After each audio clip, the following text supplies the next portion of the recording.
Salut les coachs, les athlètes, aujourd'hui je vous fais une vidéo sur le terrain pour vous dire comment vous entraîner dur et jusqu'au bout de la séance, même quand vous n'avez pas envie. Ce matin je suis arrivé et avec ma blessure à la cheville, j'avais pas envie de m'entraîner après la séance de kiné pendant un quart d'heure, j'ai traîné dans le canapé, j'avais pas vraiment envie d'y aller. Et je sais que quand c'est comme ça, c'est hyper important que je me fixe un cadre de séance très précis pour le tenir plutôt que d'y aller à vue.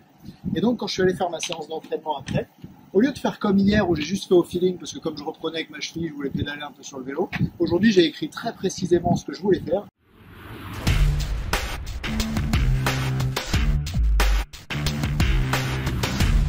Il y a l'échauffement, le premier bloc de travail, le deuxième bloc de travail, et ça fait que là il y avait 3 tours à faire par exemple de ces 2 exercices-là. Le but c'est de le faire le plus rapidement possible, et après le premier tour j'en pouvais déjà plus, j'avais franchement envie d'arrêter. Mais comme c'était écrit ce que je devais faire et que j'ai pris cet engagement que je devais le faire, ben, j'ai pu continuer. Après ça j'avais écrit ici le temps de récup à la fin du premier bloc, et puis je suis parti faire le deuxième bloc, et pareil, après 2 tours sur 4 du deuxième bloc, j'en pouvais plus. Mais comme j'avais pris cet engagement à l'écrit d'y aller, ben, ça m'a poussé à continuer.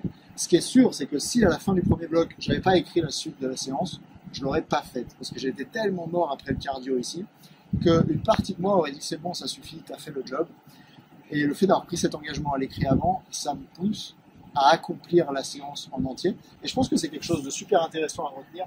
Par exemple, en kiné, je crois qu'actuellement on s'occupe bien de moi pour la cheville, et en même temps quand on commence la séance, une des difficultés c'est que je ne sais jamais combien d'exercices il va y avoir, combien de répétitions.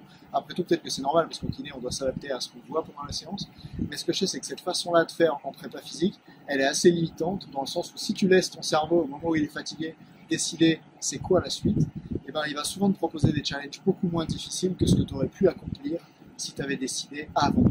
Donc coach, s'il vous plaît, quand vous mettez en place les séances pour vos athlètes, prévenez-les en amont de ce qu'il va y avoir à faire. Ça peut être une manière pour eux de se donner beaucoup plus si vous avez défini le cadre avant que la séance elle démarre. Là, je suis fatigué, je pense que ça se voit à la caméra, c'était un retour directement sur le terrain. Si vous voulez apprendre à accomplir vos objectifs beaucoup plus rapidement, vous pouvez cliquer sur la vidéo qui s'affiche juste ici. Moi, je vais aller me reposer, j'ai un coaching à 14 h. À la prochaine, ciao, entraînez les mains derrière la machine.